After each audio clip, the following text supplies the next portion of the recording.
Assalamualaikum warahmatullahi wabarakatuh. Perkenalkan, kami bertiga dari kelompok 7. Di sini kami akan mempresentasikan hasil dari proses bisnis DPM PTS. Pertama-tama perkenalkan, nama saya Amanda Aulia Putri dengan NIM 23017 dan rekan saya. Perkenalkan, nama saya Belia Kasuma Mentari dengan NIM 23110. Perkenalkan, nama saya Lavalia Mufaridatul Fazalina dengan NIM 122. Baik, di sini saya akan menjelaskan proses bisnis dari DPM PTS pada level 0. Singkatan dari DPM PTSP sendiri adalah Prosedur Pelayanan Perizinan di Dinas Penanaman Modal dan Pelayanan Terpadu Satu Pintu. Pada proses bisnis yang pertama, di sini ada pengolahan permohonan perizinan. Proses itu mencakup seluruh rangkaian aktivitas yang terkait dengan penerimaan, verifikasi, penilaian, pengambilan keputusan, dan penerbitan izin. Untuk proses selanjutnya yaitu penanganan pengaduan, yaitu mencakup penyediaan informasi kepada publik terkait layanan yang diberikan oleh DPM PTSP sendiri. Tujuannya adalah memastikan keterbukaan informasi dan memfasilitasi akses informasi bagi masyarakat.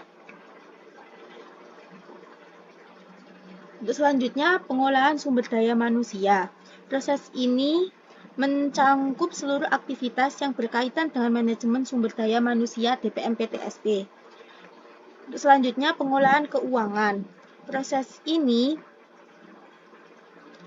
mencakup seluruh aktivitas yang berkaitan dengan manajemen keuangan di DPM PTSP. Tujuannya adalah memastikan pengolahan keuangan yang efektif dan efisien. Dan untuk selanjutnya adalah pengolahan teknologi informasi. Proses bisnis ini mencakup seluruh aktivitas yang berkaitan dengan pengolahan sistem dan infrastruktur teknologi informasi di DPM PTSP sendiri. Untuk proses bisnis terakhir pada level 0 sendiri yaitu proses bisnis yang mencakup seluruh aktivitas yang berkaitan dengan pengolahan sarana dan prasarana atau biasanya disebut pengolahan aset. Di sini ada proses bisnis untuk level 1. Yang pertama, 1.1 penerimaan permohonan. Pemohon mengisi dan mengirim formulir permohonan beserta dokumen pendukung. 1.2 verifikasi dan validasi. Petugas memberikan kelengkapan dokumen dan validitas informasi yang diberikan. Untuk 1.3-nya, penilaian teknis. Tim teknis melakukan penilaian berdasarkan kriteria yang telah ditetapkan.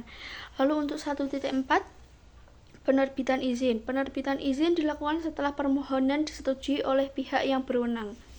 1.5, penyampaian izin. Izin disampaikan kepada pemohon secara langsung atau melalui sistem. Baik, di sini saya akan menjelaskan proses bisnis level N 1.1 penerimaan permohonan. Penerimaan permohonan, proses ini mencakup langkah-langkah awal dalam mengenai permohonan izin, mulai dari pengisian formulir hingga persiapan dokumen. Untuk pemohon mengisi formulir, pemohon wajib mengisi semua bagian dari formulir permohonan sesuai dengan jenis izin yang diajukan. Formulir ini dapat diakses secara online melalui situs web resmi atau diambil secara manual di kantor DPM PTSP. Kemudian, formulir lengkap dan dokumen pendukung. Setiap formulir harus dilengkapi dengan pendukung yang relevan seperti identitas pemohon, surat perizinan lain yang terkait, atau dokumen teknis lainnya. Kemudian, petugas menerima dan memeriksa kelengkapan. Petugas DPM PTSP menerima dokumen dari pemohon dan melakukan pemeriksaan awal untuk memastikan semua dokumen yang diperlukan telah disertakan. Kemudian, menggunakan checklist untuk verifikasi. Petugas menggunakan checklist standar untuk memverifikasi kelengkapan dan kesesuaian dokumen dengan persyaratan yang ditetapkan. Selanjutnya, petugas verifikasi awal dokumen. Petugas melakukan verifikasi awal untuk memeriksa keabsenan dokumen dan informasi yang disampaikan. Kemudian, catat hasil verifikasi dalam sistem. Hasil verifikasi awal dicatat dalam sistem informasi DPM PTSP untuk proses lebih lanjut. Masukkan data ke sistem. Petugas memasukkan data pemohon dan informasi pemohon ke dalam sistem informasi DPM PTSP. Kemudian selanjutnya, sistem memberikan nomor registrasi. Setelah data dimasukkan, sistem secara otomatis menghasilkan nomor registrasi yang unik untuk setiap pemohon. Kemudian arsipkan dokumen fisik atau digital.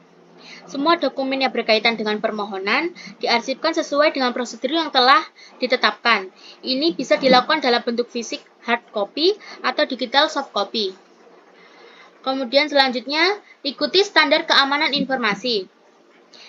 Pengarsipan dilakukan dengan mengikuti standar keamanan informasi untuk memastikan bahwa dokumen terlindungi dari akses yang tidak sah dan kerusakan.